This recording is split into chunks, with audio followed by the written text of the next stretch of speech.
And they have a question at the end. Yeah, you can. All right, let's get into it.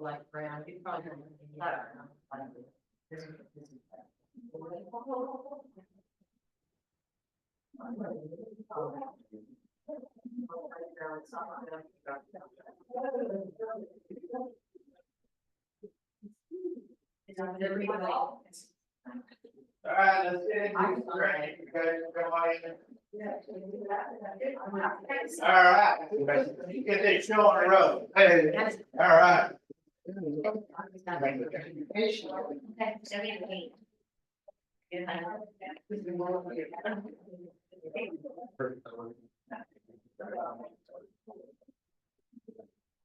We avoided the crowd.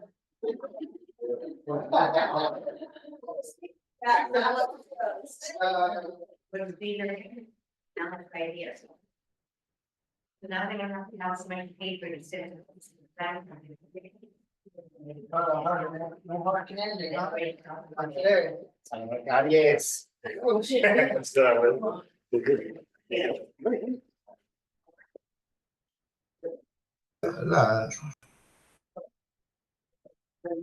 everybody ready for breakfast?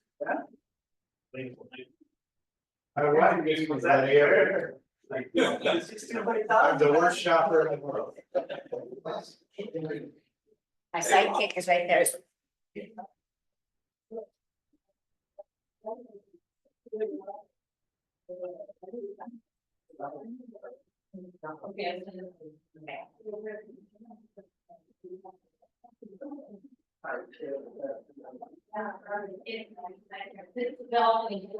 I don't run over, I need you to tell me about, 10 minutes before you. Or 10 minutes before, you got to do that. If I don't have that magic. I got to go through. Oh, we use it. I just left it there. Not because I got live as well. I'm gonna wait till we go both.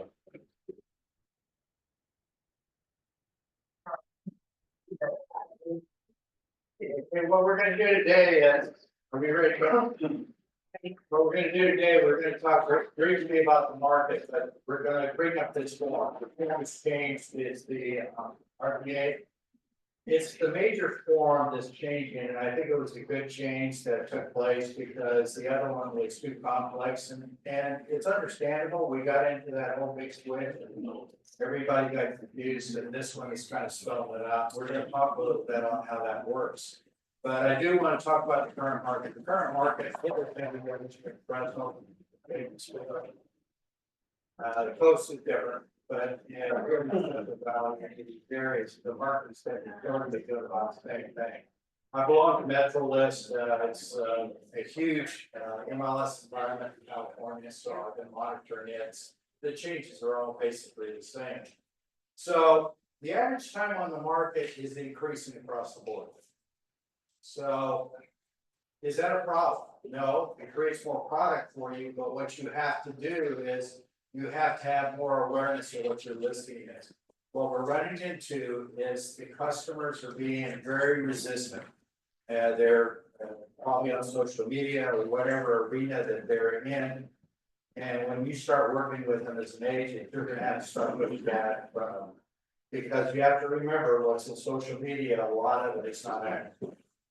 So it's programmed deliberately to do certain things, but it can basically cause you to reach out to that particular time. So what happens when you have an increased market? The bottom line out of it is you have to be more aggressive in price reduction. So more active listings, what I'm seeing currently in the markets, now Bakersfield's just a little different precedents too. But as further north you get, depends on the rarity of the listings that are in there. But in our geographical market here, in the central area, 300,000 and above, the number of that price range is we have more active listings. Underneath that, in that 2 and on down, 299 and on down, we have less. So the market is increasing in the 300 plus all the way up. And you go in and pull your data and take a look at it. I'm not really gonna go over too much of that data. I did provide you guys a copy of it. You can look at it and see what's happening. Geographically, you might be in another market area that has a little bit more influence. Clovis, for example, is a higher market in general.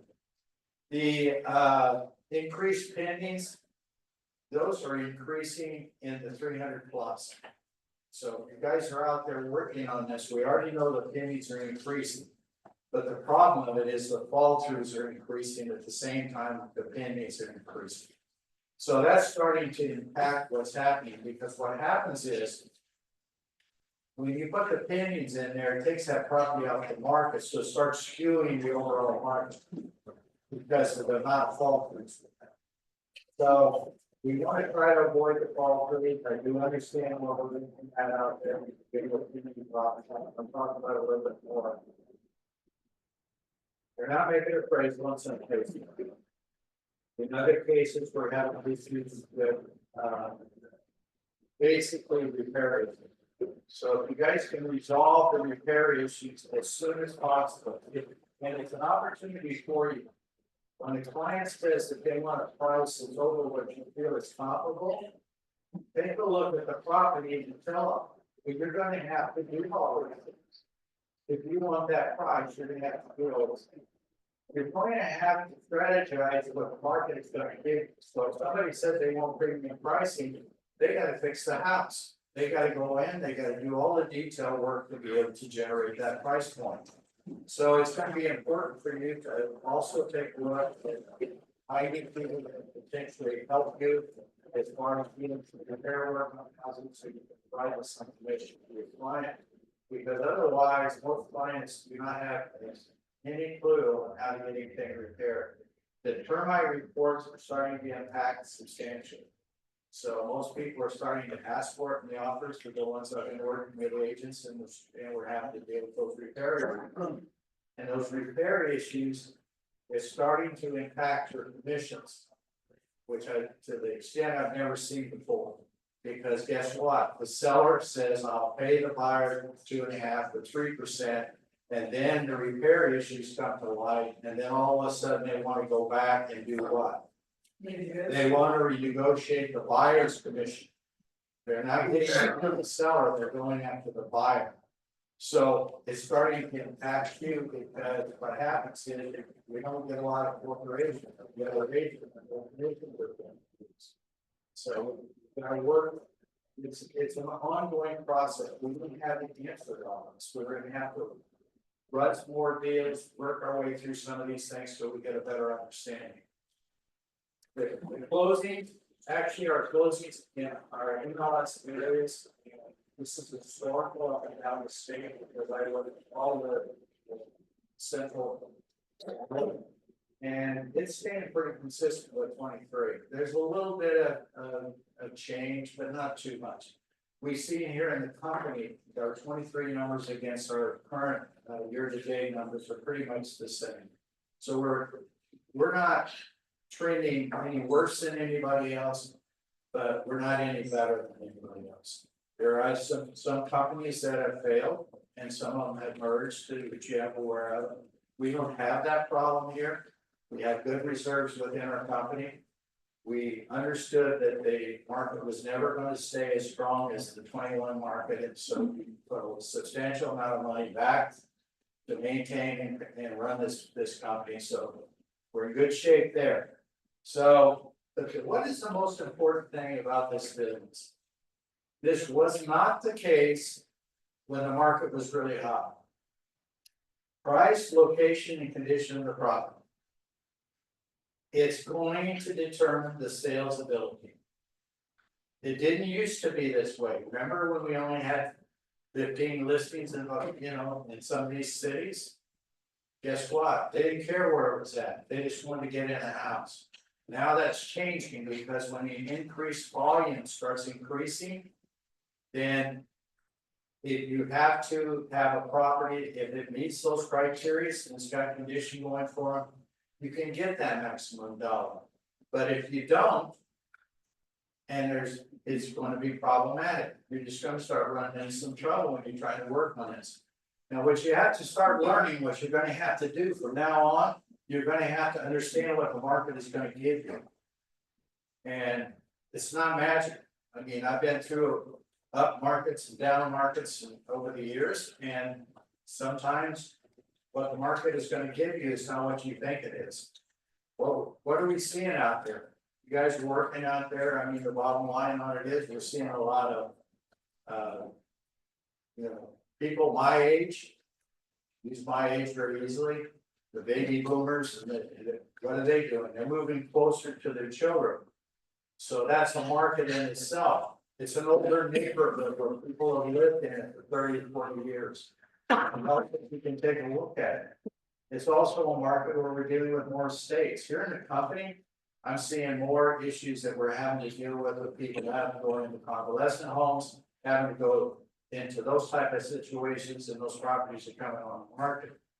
In most cases, they have a relative that's taking care of it, and they don't want to do anything to it. They want to sell it like it is. But guess what they want? They want the premium pricing. You have to be able to work your way through this, because it's a different set of scenarios. Some of these properties are green clear, and guess what? You know, whoever's handling the state or however they think, they want premium prices. Oh, well, that offer's gonna come along, and they don't. And you're gonna fight with trying to get price reductions on that. So those increased price reductions, it's already increasing in the MLS. We're already starting to see it. So somebody said, well, I saw 2,000 or 3,000, I've seen as high as 250,000 in our MLS here. And this is happening in all the MLSs. Those are the higher end properties. They're the ones that are really up there, that at one time was selling relatively easy, and they're not doing it anymore. So what changes the market? What makes this market go down? What makes it go up? What it makes it go down is when the top end starts reducing down, it starts pushing down the rest of the markets. Because if you had a property that was 400,000, you reduced it to 350, then you're starting to compete with the 350 market, and it's probably a better piece of product. So you have to understand that. So you need to go in every day and look at your MLS and see where the prices are coming down. And please don't stay on square footage exclusively. That's not what it is anymore. Look at the square footage. You'll look at the properties that are in there. We're actually, believe it or not, those 1,000 to 1,300 square foot. We're seeing some come through at about 260 a foot, believe it or not. But we're also seeing in that same area that come through at 219, 225. It just depends on the condition of the property. So don't hang on that. What you have to do is you have to look at the property. Do not be pricing properties that you have never seen. I don't care what the person says to you on the telephone, you tell them you need to go out and you need to see it. When you go out and see it, then you can make a determination of what you're working with. And what I want you to do, I want you to take a look at the condition of that property. I want you to take a look at the location of that property. And then I want you to look geographically in the immediate area to see what's happening. And the reason why is because we're not making appraisals on some of these properties. And then what we're dealing with the seller that has an expectation based on the price that it was sold for and the reality of the appraisal. And if you're trying to attack an appraisal, I can tell you right now, if it's not a square footage issue, it's a battle you're not going to win. So if you got the seller, you need to get the price down to whatever that is. And if you got the buyer, they need to send over a copy of the appraisal report along with the price reduction. And then the seller's gonna attack you over the commission. I can already tell you. I'm seeing it, I'm working with agents, and it's problematic. The way we do counter offers now is different than what we've done before.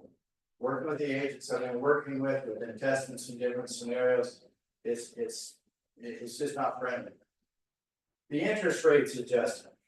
Unstable rates are impacting the market. There's a report that comes out every Friday in our local area with a local lender. It's very good. My suggestion to you is to review it. And all our other offices and our Fresno office, Bakersfield offices, those market areas, they need to have their lenders send out a monthly, a weekly report, send it out at the end of the week, because it's usually hard to get hold of people on the weekend. But make sure you stay close to that mark. And the reason for it is the rates will change within a week. So the smartest thing for you to do is get them locked. Letting a person ride an interest rate, and we have a volatile market, they may not qualify for the property any longer. So guess what happens when that happens? And we've already seen it in this company. I've worked with agents that were having to deal with it. They didn't get it locked, they played with the rate went up, and then guess what? The lender is coming at us. Lenders coming at us saying, well, we need some additional funds out of it. If they don't say commissions, they know better than that, but you know, we gotta have some more money in here to buy down this rate. Well, if you have that happen to you with the lender, then you contact the lender if you do this, and that's something you're willing to do. Then the bottom line of it is everybody shares it. That has to take place, everybody shares it. And that includes the lender, because the lender is on a commission base just like you are. So everybody has to take a part, it's not about the agent. I really have problems with lenders that are confronting us with that one. But if we don't have any other options, then you know that's something we have to look at. It doesn't mean we have to agree to it.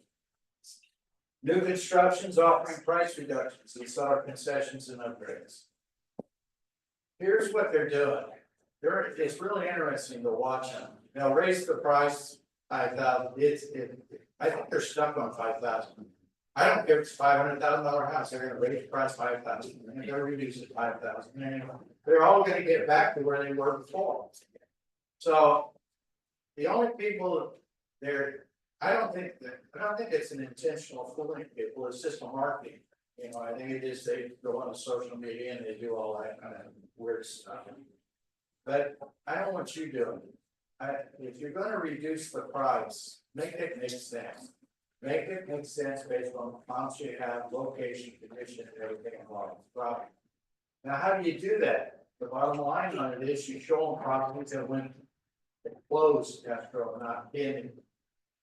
Because what you're looking at, if you look at a property that went pending, and then you look at it where they closed out at, historically, it's not the same price. It's lower. So we're not seeing a lot of properties that are coming on the market for full price, with full price offer and closing that way. That's not what we're seeing. What we're seeing is it's just started in this last 60 days.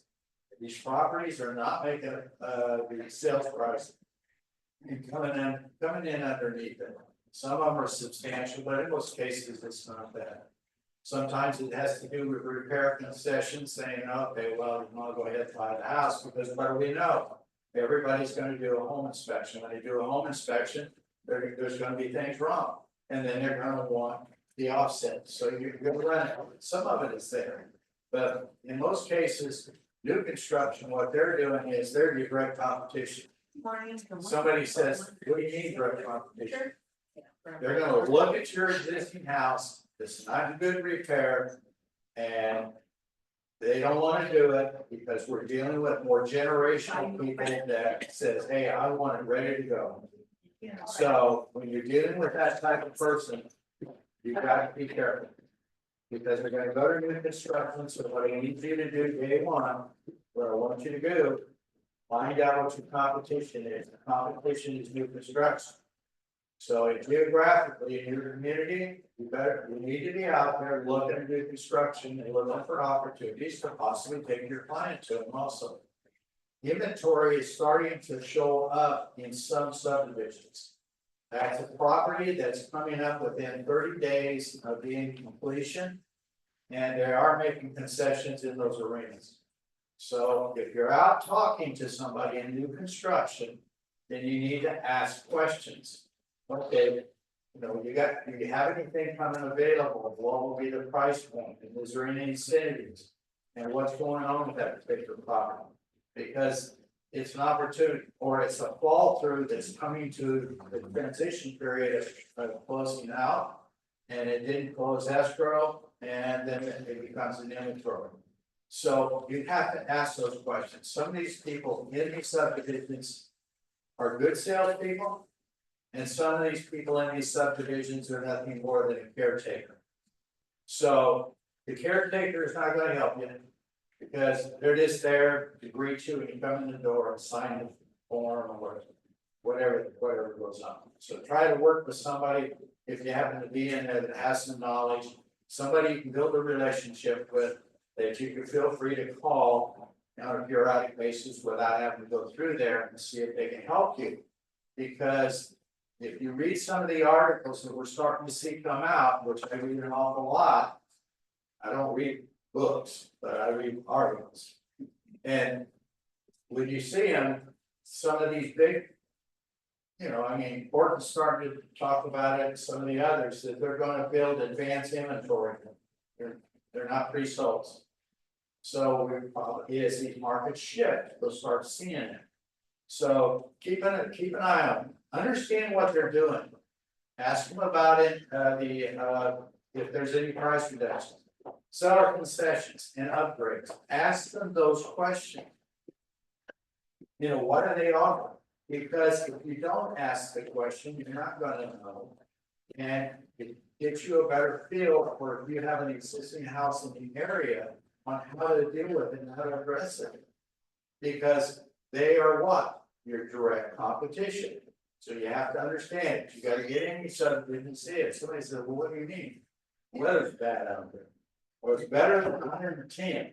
So get on out there and see what's going on. Now, we're gonna talk about seller issues now. The seller's expectation of the agent. Now, you might have been able to go out there and talk about your greatness. That's okay. I've been in the business 40 years. They don't really care. Okay, so you need to get rid of that one. What you need to focus on is what you can do for them and how you're going to do it. And my recommendation to you is you need a good marketing program. Bob was here yesterday. We spent a lot of time on it. The bottom line on it, why did we do that? We have the program. It's not being used. It needs to be used. It doesn't take that long. I mean, the advancements in these arenas, it doesn't take you very long. You had one of your own agents, you'd say, look, I did it in about 2 or 3 minutes. If you don't have 2 or 3 minutes, you need to get out of business. Because you have to learn these programs. And so when it's slow, getting your stuff together on how you're gonna go into next year, I understand shopping and everything that goes on. But the bottom line on it is learn the program. You go in a matter of 4 or 5 hours, focus on it, learn how to do it, and use it. Because you're gonna have to give them material to go along with your presentation. Your presentation is the CMA of Florida. We have some great programs for that, but my recommendation to you is always do an offset. We have the built-in programs, but what I want you to do is go into your individual MLS, no matter where it's at, and you do your own individual CMA. You do your own individual CMAs and cross-reference it against the others. So, what's the bottom line on this? You need a presentation package put together. All you have to do is put the CMA with it, right? Just do a standard one. It doesn't have to be specific to that property. I would recommend you do it that way, but if you're not willing to do that, get yourself a standard package. You don't need 40 pages. We're not reading books here, so get it down to 5 or 6 pages that work for you, and then move forward with it.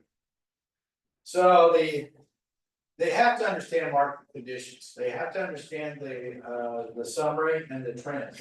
Okay, I'm using 2 different names here because we have 2 different MLS services. The trends, the trends report comes out of the Rapatoni system, and the summary comes out of the current system we have here in Tulare County. Rapatoni has greatly improved their system in the last 6 months. It's long overdue. So this, you can get this information on a monthly basis, you can break it down to lower timelines, like a week or so. But always get it and pull the report about the 5th or the 6th of the month, and that's gonna give you what happened in the prior month. So prior month, we kind of give you some indication of what's happening. The seller's concessions. Now. You notice I said adjust purchase price to offset inflation, complete for, they compete against new construction. Client is gonna come to you and he's gonna hit you with the maximum. Okay, when he hits you with a maximum, say, look, you know, let's go ahead and offer some seller concessions here. Because we're competing against new construction. So the seller concessions could go away if they don't offer full price, right? It's what are you doing there? You're already anticipating, hey. I may get an offer for less, but no seller concessions. But in my initial marketing of the property, I'm offering seller concessions.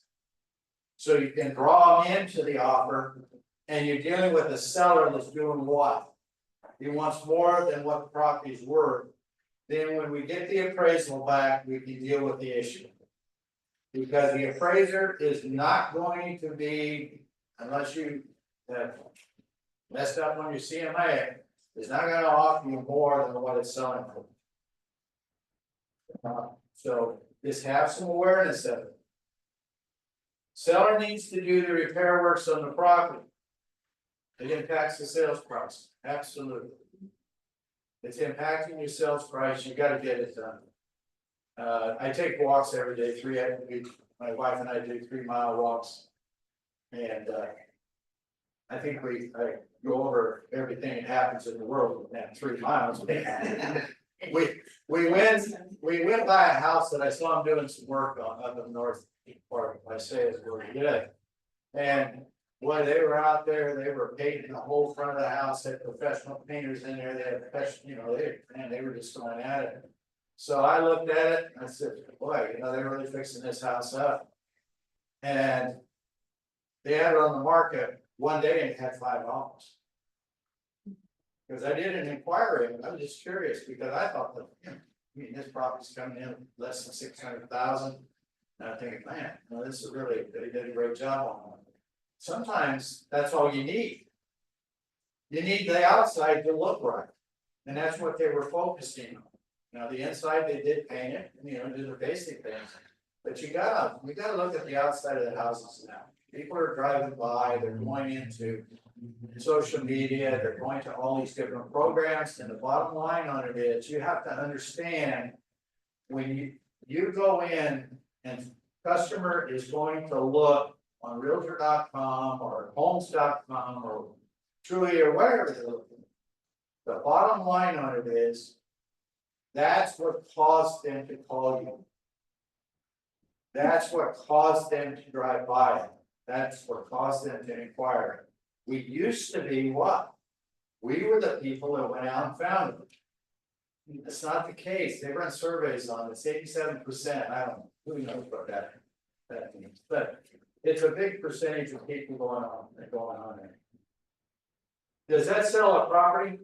No, when you get in the property, you find out, holy crap, babe, this is not what the picture shows. That's what you have to be. You have to be the salesperson. You have to be the person that understands that what they saw in there is not what's going to sell the property. Now, I'm going to tell you another thing. If you put a piece of property on the market and those pictures are not good, guess what? They're not going to call you. Unless it's a special needs property that I just got to have. So in most cases, you're not going to get the calls. So let's get the repairs done. Let's spend the time explaining to the customer they got to do it. In 21, they didn't have to do it. Now they have to. When they're comparing against, oh, I sold a house in 21, I said, yeah, they didn't, I said it's a different market. The interest rates were what? Less than 3%. So we're in a different market. Interest rates are double, payments are double, so it's a different arena. Properties being sold in the last 24 months.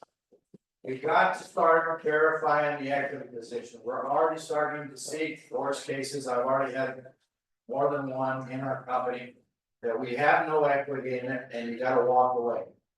Or it's gotta be done a short sale. We're gonna talk about the short sale a little bit. There is a way to still do that in this arena, and we're seeing more of it, but there's some challenges like it. Make sure I want you always to earn your income. I want you to make a lot of money in this business, and so. But I don't want you to get sort of disappointed either. So you gotta fill everything up. You gotta make it work. Focus on things that work. Don't focus on things that don't work, because even focusing on the things that do work is a problem. Contingency sales involving finding replacement property is a problem.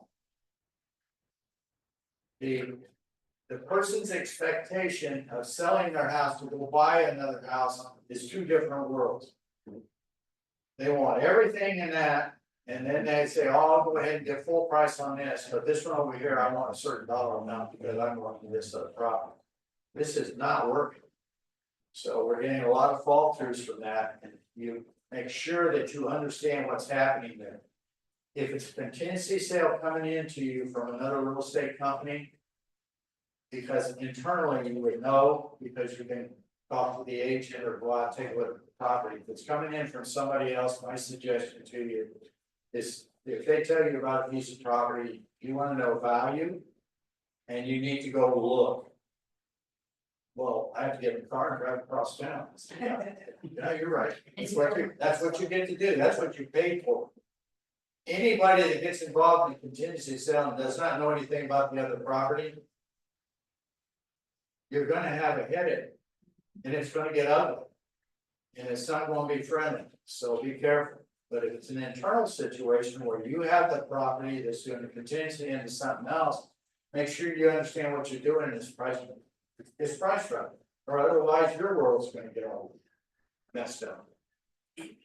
Somebody said, well, what is this meeting we're having here, you know, why are we talking about all this stuff? Because I don't want you guys under psychiatric help. These clients are problems. Now, solar systems, you gotta have a copy of it, you know, I get a lot of calls from each and every one of you, and I mean, the bottom line on this. The most common problem I have, do you have a copy of the contract? No, I was thinking to myself, why are you calling me? Thank you. So call me and send me a copy of it, and then I'll look at it. Because what am I gonna say to you when you call me? Get the contract.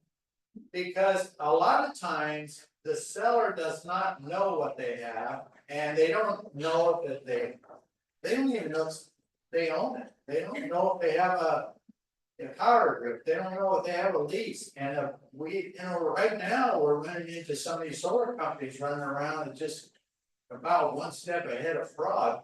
Yeah. And what they're doing out there, and they're preying on the elder. And when they're preying on these elderly people, or people that don't understand contracts, it's ugly. It's a horrible situation, and the state is tolerating it. But that's why we want to. The only time we get involved is when we're trying to sell these things. So I mean, but get the information in front of us, because if the equity's not there, then we probably have a problem. So we gotta look at it. We gotta determine how we're gonna handle it. We're gonna try to take it over, we're gonna do whatever. So I can help you with that. So the seller not wanting to reduce the price. You gotta discuss declining values. Somebody said, well, how do I do that? You should be in the market every day. You should be looking at the 24-hour watch in your respective MLS services. And if you can't figure out what's happening to you in there, you need to start figuring it out. Because you're getting more price reductions on a daily basis than we are getting listings. So understand what's happening in the market. Somebody said, well, how do I convey that? Print the page. More properties declining. I don't want you getting in that situation with the seller, because the longer you're on the market, what happens? The property becomes stale. So make sure Running around doing your first price reduction is not like, okay, let's do $2,000. Put it at a number it should be. And then get the thing sold, because the longer you're on the market. You know, I've been through markets where I had listings for 6 months and somebody asked me, "Are you nuts?" I said, "Yeah, I think so, because I was young and didn't know any better. I started this business in my 20s. But guess what? After 6 months, I decided I didn't want to do that anymore. Because what is clients doing? They're calling you all the time. Why didn't you sell it? You're incompetent, whatever. It could have been a combination of things. But the bottom line on it is, you can't be doing that. So, because it starts doing what? Consuming your time. You don't want that. I need you to get the thing in escrow. And you got 30 days. Put in your mind, you got 30 days. I can't get this thing in escrow in 30 days, then I got a problem. And who's the problem? It's either me or it's the client. We hope it's the client. Extending escrow. Understand the reason for extending the timeline. I get calls, I say, well, you know, they want me to extend the escrow. I said, well, why do they want to extend it? So I don't know. I said, well, I'm not extending anything unless I know why. I want to know why it's doable. It's got to be doable. And then I want to know exactly, oh, well, the lender said they need 3 more weeks. I'm saying, okay, you call the lender up and ask them why they need 3 weeks. And that's what you have to do. You have to do it. And if they say, well, I was just an idea. No, I want to know why you need 3 weeks. Well, we haven't done the appraisal. You're kidding me. We're already 17 days into the escrow. So it starts telling you that there's a problem. So you've got to find out what's happening or no extensions. They don't get any extensions unless they give you a reason. So you got to have it. So it could be of various reasons, but the bottom line is you need to know. Personal property, you know, we're dealing with more people that are senior citizens and the children are taking over the sale of the property.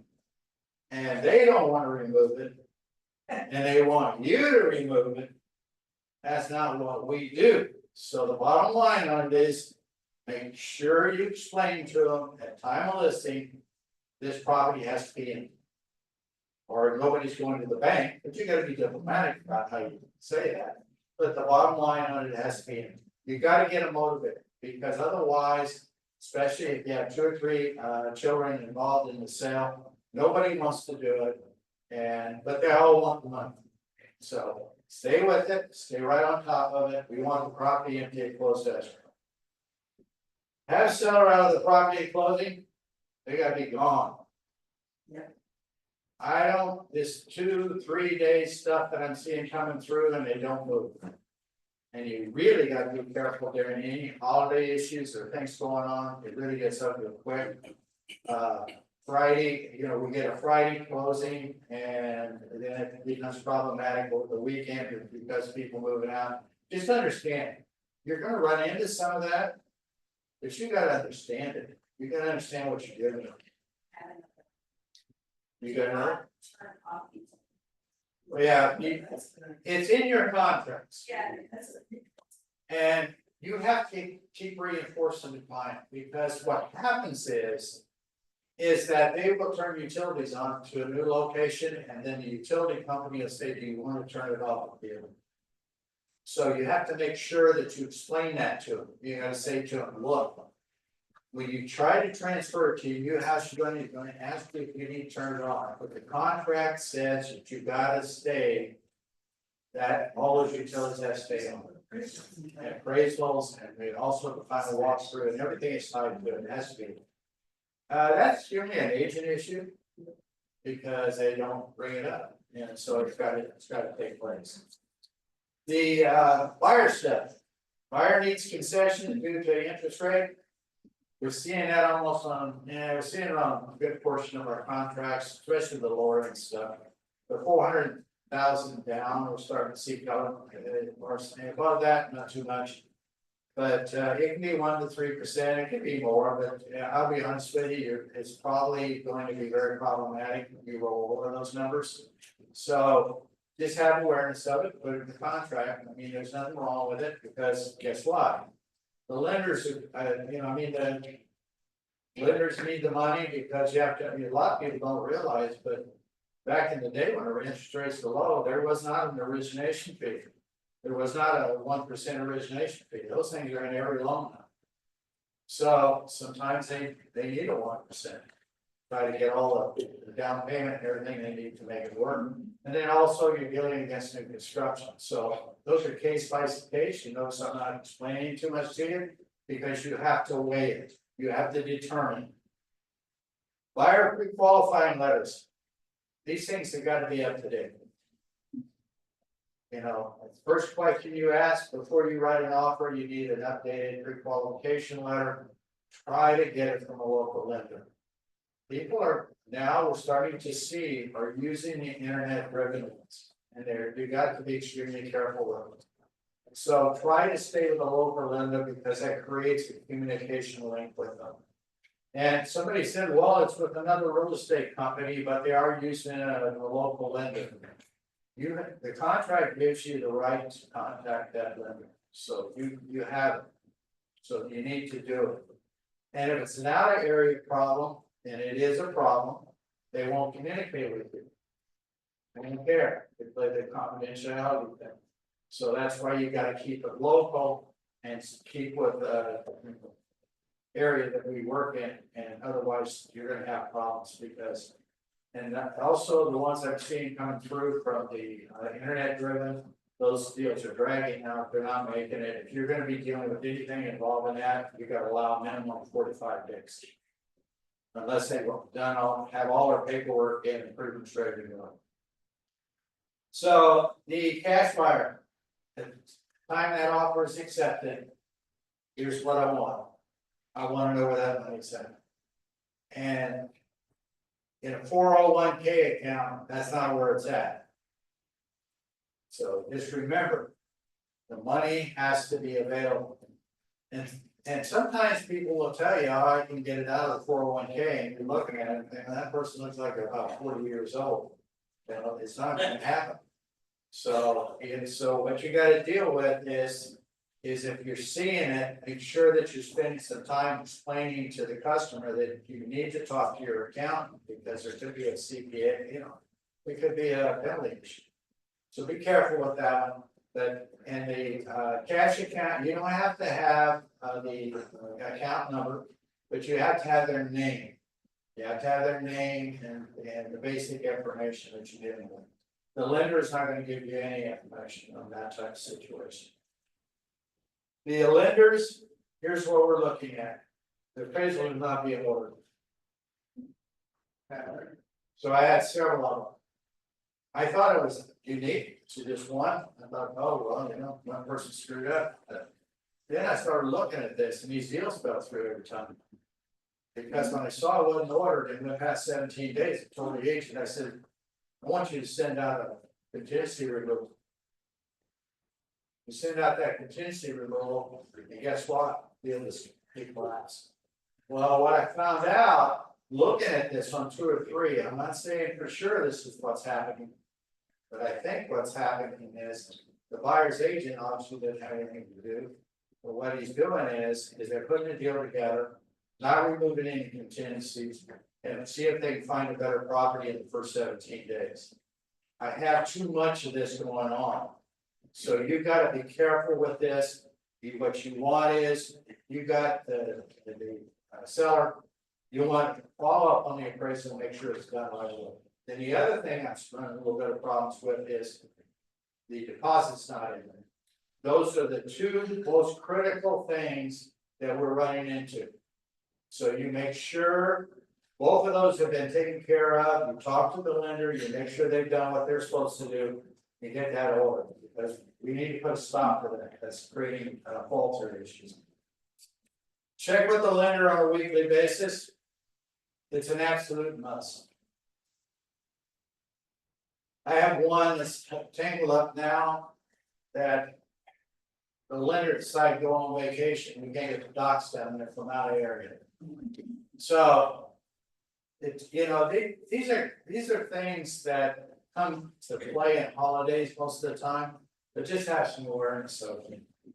Buyer's ability to purchase, you know, you gotta check with the lender weekly.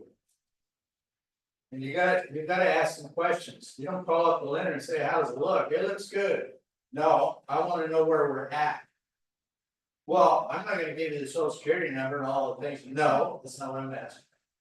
I said, if you run the credit, yes. Are we okay there? I mean, this is a yes or no question, right? And it starts wiggling on you, you know you probably got a problem. And then, is appraisal in order? Yeah. Has the buyer brought in all the paperwork required? Yeah. What are all those questions? They're just yes and no. And if they can't answer them, then you know what? You're gonna have to start probing, see what's happening. Now, providing the lender with solar information, you gotta do it. It's impacting qualification ratios, and so you gotta do it. I won't lose the deal on it. And you're verifying when loan documents are ready for signing. This is another issue. The docs, there's things that's taking place that's impacting the docs. You guys gotta watch this. If you're doing seller concessions right at the end, or you're doing something that's impacting, they may have to reset for 3 more days to send out some information. It has to do with the loan docs, it has to do with some federal regulations. So be careful what you're doing right down to that last week of closing, because there could be an issue with that, and then we have to wait 2 or 3 days to get a report. So anytime you're making a change, what are you doing? Call the lender, ask them if there's an issue, and make sure that they're on board with resolving it. Now, the short sales. Boy, we haven't talked about this for years. The short sales are going to be back on the horizon on properties that have sold in the last 24 or 36 months. Probably the last 24 months, because the properties haven't appreciated in the last 24 months. If they're FHA or VA, they're probably overpaying. Conventional financing historically has been 20 to 25%, so we're probably still in pretty good shape with that. You got to understand when you're dealing with solar, you have to understand the short sale process, and I'm more than happy to help you with that. Most of these departments are not, you know, they're better than what they probably used to be, but they gotta come back alive and start shipping. So when I first looked at it, I said, you know, if there's solar on these houses, we can't sell them. Then the more I looked at it, I said, well, yeah, we can sell on a short sale. Because we all know that new houses that have been sold recently, if it's a brand new house sold in the last 3 years, it's got solar on it, right? The buyer has got to take it over. No options. Because on a short sale, the short sale lender is not going to get involved in that. So if you've got a short sale and it's a power agreement, it's got to be taken over. If it's a lease, it's got to be taken over. The problem is the purchase. Because we found out from these lenders with these purchase agreements, they don't want anybody to sue them. They want to be paid off. And so that is going to be problematic if we get into that arena and start working with you on it. I've got to explain it to you so you understand. Marketing of products. Review your marketing program for the new year. You gotta have a good marketing program. Somebody said, well, what about the goals? Well, we already talked to you to death about that. If you haven't done it, not gonna be doing it on the day I'm done. So the bottom line on it is get your marketing program together, understand what you need to do. And marketing program will help you determine your hours a day and what you should work. And then before the first of the year, contact sphere of influence. Sphere of influence could be simply your cell phone. And just take the time to sit down. There's nothing wrong with telling people to have a nice holidays. You don't have to get say Merry Christmas or whatever, just have a nice holidays and keep it light. Now, from here, I'm gonna go over and I'm gonna talk about a change in the contract. Time wise, Kevin, where we at? 11:47. I think you long. Yeah. All right. Here's what we're at. We're gonna spend a little time. Bill. There you go, buddy. Oh, I got a clock. Good, thank you. All right. The form to change. So if you're not aware of it, it is. So there's stuff come out yesterday, most of it, I think some of it might have come out a couple days earlier, but I had an opportunity to get in and take a look at it. The big one is the one I'm gonna talk to you about today. And Kevin, as we talked about it today, the other forms we've looked at, we don't see anything as terribly major. But the problem with it is I started addressing those in January, Kevin's gonna bring those through. Because a lot of them were just little changes and picking up a couple of, picking up a few forms here and there. But that's what they do. So most of it is tying back into this issue here. So the seller payment of broker, buyer's broker, it's gone. You won't find it in there anymore. And it should not be in your program. In other words, if you've got a template or whatever you've got, check and see if you got it in your template still and get it out of there. It should have left. Is that their SPV? Yeah, it's the SPVB. So take it out of your template. We do not want you using that any further. It's gone. And it's not in zip forms any longer, but it could possibly, depending on how your template setup, it could possibly be there, but it's supposed to be updating, but you never know, especially if you've done an example that you're working with, so be careful with that. And understand it. And where's that reference that is kind of gone away? It's on this form here. On this form here, right at the top, you're gonna see that change. Now that form, there's not a lot of changes. If you actually went in and pulled out all the changes and all the things, which you can go into zip forms and it will bring you up every change that took place on every form. The most critical ones is the ones that you need to address. This one here, you're going to have to, we're all going to have to learn how to negotiate through more of this stuff. Because I'm already starting to see the problems that are associated with it, because it starts getting. This has been a good change. That additional form was very problematic. I understand how it happened. I mean, they have to run out, test these things, and then they find out, oh, heck, that didn't work. We already knew it was a nightmare and we saw it. So it has a spot up here. And on that spot, that top one up there, it says seller credit to the buyers. That has nothing to do with commissions. We do not ever use that in that commission format. So when you guys are looking at this format, if you don't have one, there's some extra ones over there on this thing here. That one is what you have been doing in the past, It's for closing costs. It already has said it's for closing costs. What can the closing costs be? Well, the closing costs would be escrow and closing fees. It can be seller, to be seller concessions in some format or paying down a loan or whatever it could be. It's all tied to that. And it will trigger right underneath it if you want further explain, needed explained more specifically. But you just put in your normal terminology. I'm not going to ask you to change anything because I don't want you getting confused. Now, under the nether, it says seller payment for buyer's obligation to compensate buyer's broker.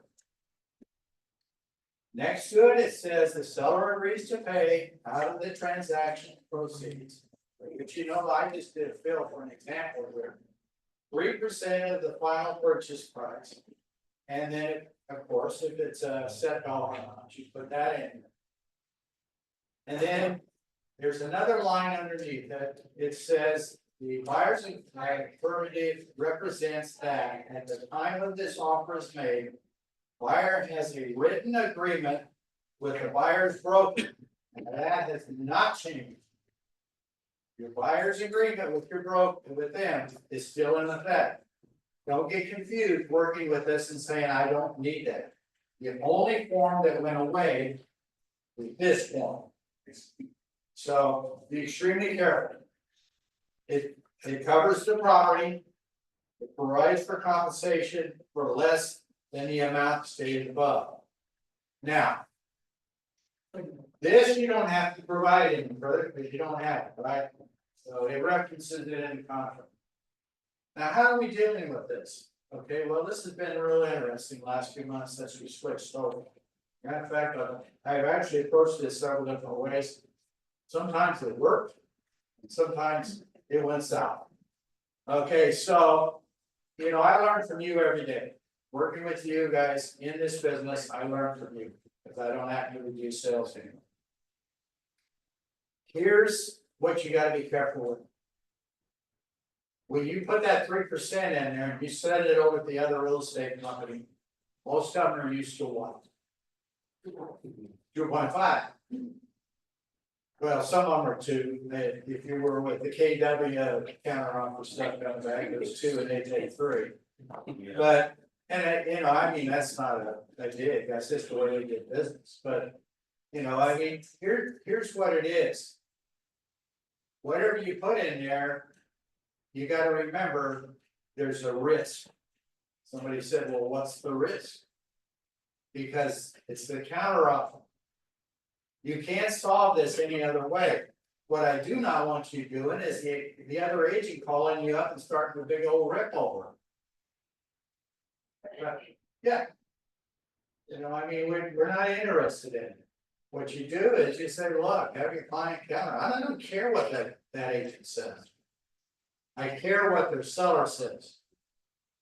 So, and when you're working with your buyer and you do this page, what do you tell them? If they don't pay it, you're gonna have to pay the difference. Do you have the funds to do it? And if they say no, then guess what happens to you? If the counteroffer comes back, the people don't have the funds, then what do you have to do? Recount it. Of what you agreed to. None of this oral stuff. Oh, yeah, well, okay, yeah, that's what it is. No. Here's what I'm seeing. There's a battle being started here. These battles that are starting over repairs. They're starting over all kinds of incidental things. The seller is. I don't know if it's the seller or the agent, I never quite figured it out. It's somebody is saying, we need to get it from the buyer's commission. Instead of the seller's agent not being strong enough to say, look, you gotta repair your house. You can't sell a house, throw the termites in for free. You know, it don't work that way. So here's what it is, you've got to understand what's about to happen to you. So when you put that dollar amount in there, somebody said, well, can I call the other person up and ask? If you can ask the other agent, if they have an authorization from who? The seller. Otherwise, you're not authorized to talk about it. So what you tell them is, put it in the offer, I'll see what they're willing to do. But you can't predetermine it. You can't predetermine it. It has to do with some of this case law and agreements. And you know, I guarantee you the National Association is just about to get sued again over some other practices that they're doing. Bill? Bill? Yes. Can you hear me? This is Brad. Hi. Okay, so I'm looking at that G3, and I got an interesting question to ask you. Sure. In where it talks about buyer compensation affirmation, it says that number 3, buyers basically saying that they have an agreement to provide for compensation for no less than the amount stated above. Okay, so let's say that the buyer does not have the ability to pay any commission at all. So we ask the buyer's agent asks the seller to pay 3%. They're already perjuring themselves in the way that statement is made there, because that buyer says he doesn't have any money to pay it at all. Right, well, the bottom line on it is that it's gotta be counted. what this leads to, part of this affirmation is tied also to a title company issue. It authorizes them to do the whole commission thing. But they don't know that yet. They don't, the title company won't know that yet because you've not even opened escrow. I just closed an escrow on my parents' house yesterday, and the other agent asked us for 2.5%, and we paid it. And I figured out through this transaction, I do not think that buyer had the ability to pay any commission at all. And according to this clause in this new purchase agreement, the buyer's affirmatively representing that they already have an agreement that provides for the compensation that they're asking for from the seller. So there's a problem I see.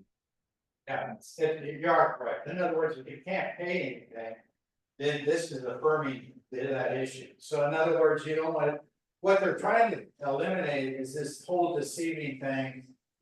But I'm sure when we look at these forms a little further, because I haven't had a chance to get through all of them, is to see if it's being popped up somewhere else in another form.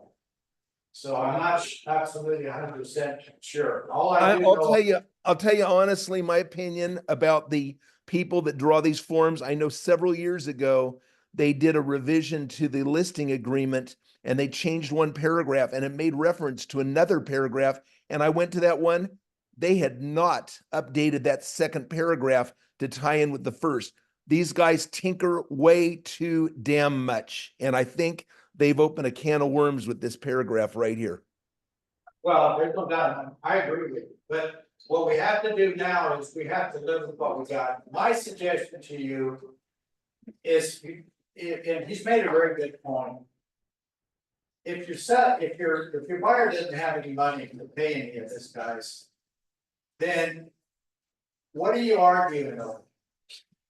You're simply arguing over what your commission is going to be from the seller, right? We already know, I'm working with the buyer, he has no money, we put 3% in there and it comes back 2%. I think we're just gonna, I haven't seen, I'll be honest with you guys, ever since this thing started, I have not one deal, well, I take it back, I have one deal with a buyer, had a willingness to contribute. One deal. And we did put that deal together. But here's what you're looking at with this. You have to have the thought process that whatever you put in there, you got to see what they come back with, and you got to make a determination whether you're going to accept it or not, or you're going to have to counter it back. And the only way, how can you counter it back? The only way you can ever counter it back is from the buyer doing the counter. Buyer looking at it and saying, hey, I don't care. You know, you get 2%, yeah, you know. And there's a button, I thought it was on the RPA that says, not on this page obviously, but on one of the pages where it says buyer has no funds to pay. That's the BRPC. That's the RPC, okay. Yeah. So we're gonna have to look at how all of these forms tie together. He made a very good point. Some of it's ambiguous, sometimes bad judgment. But when you guys are working on this, unless we see something different, I don't see anything changing. The bottom line on it is when that counter comes back, you know, you may have whatever agreement you have with that buyer in that format, that the original format. I don't see you getting any money from the buyer. I don't care how they present the format. I think when it's all said and done, I think it's gotta come on that side of the house. This whole case was nuts where the buyer's paying their own and the seller doing what they're doing. I think they did the best they could to try to clean this up because that additional form was too problematic. So how do you handle it? Let's talk about it. All right, you get a 2% coming back and you're looking at your buyer and saying, look, are you willing to pay me more? And they don't have any money. So how do you handle it? You can't. Did you have a conversation? You have the conversation up front. The problem of it is they have no money, so where are you gonna get it? You gotta go here. And then you gotta do it through the counteroffer stages, and then guess what? You gotta have a buyer that's willing to do that. What if your buyer said, oh, I'm not doing that, I'm gonna find me a realtor, do it for 1%. So what it's doing is, and we're already starting to see some of these issues where the seller is telling us, I'm working on this. You're gonna go over just a couple of minutes and some of the things I'm already seeing. The transaction coming in and saying, look, we're gonna put into 1.5%. You know, so then we got to counter and get it pushed back up. And because when I talked to the agent, I says, does the buyer have any money? No. Well, here's the risk. Do we want to take a chance of countering it over this whole commission deal? And they get another offer coming in the next day and they accept it instead? I mean, you gotta look at it, you know. The agent said to me, well, I didn't think about that. I said, well, I says, here's what you gotta think about. In this particular situation, we had multiple offers come in. You know, we were part of a 5 offers on a piece of property. And they were coming back on that commission, they feel on every counter offer. Now, you as an agent, you gotta make your own decision, the company's gonna support you. But the bottom line on it is, do we have any leverage? You've got to figure out if you have any leverage, because if you don't have any leverage, it's about you accepting and moving on. Or the option you have, raise the price in that counter to offset that difference in that commission. That's the only option you have. But how do they say it? You don't have any options when you got multiple offers out there and you don't know who's got what, but if you got one. And it comes in and says, well, we're just paying 2%, okay, well, let's just counter the thing back. You know, maybe the buyer's been obligated to pay 2.5, let's just counter back the difference and have to pay the 2.5% commission. It's a cleaner way of doing it, but you can't get in a situation where you start arguing back and forth over commissions. No. The Yes. problem that I see here, and I have to tell you on a side note, several months ago, Gov Hutchinson came to Bakersfield and talked about the new arrangements. And of course, this is before they had this revised purchase agreement.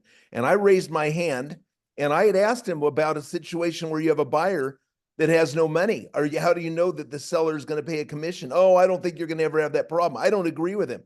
And now I'm reading this form and that paragraph right there, the buyer is perjuring himself if he states here that he has a written agreement, the BRBC, that's providing for compensation for no less than the amount shown about. It used to be, at least the last few months, we were told, well, if your buyer says that he'll pay you 3% and the seller is offering to pay you 4%, you can't take any more than the 3.